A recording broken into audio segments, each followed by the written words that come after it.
Hello, today I'm going to provide you with the Guelph housing market stats for March of 2020.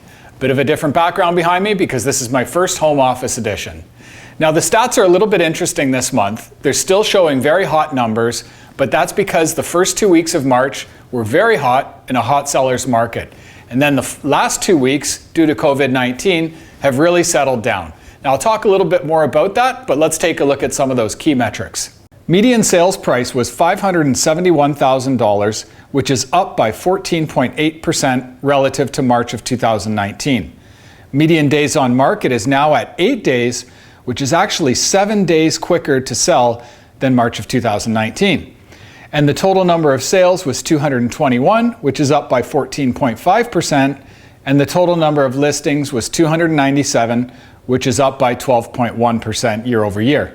Now the figures are clearly showing that we're still in a hot seller's market, but that's a little bit misleading because, as I mentioned earlier in the video, the numbers for the first 2 weeks were significantly different from the numbers in the last 2 weeks. In fact, during the last week of March, relative to the same week last year, the total number of sales are down by 36%.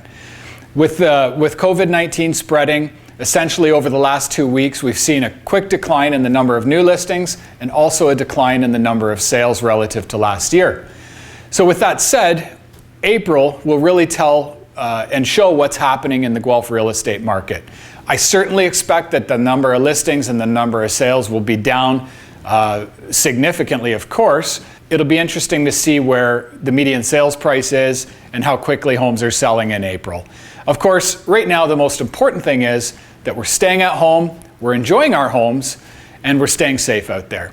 So I'm glad you've joined me today. Thank you very much. And of course, if you have any interest in the real estate market, any questions or concerns, please feel free to reach out to me. Thanks a lot and have a great day.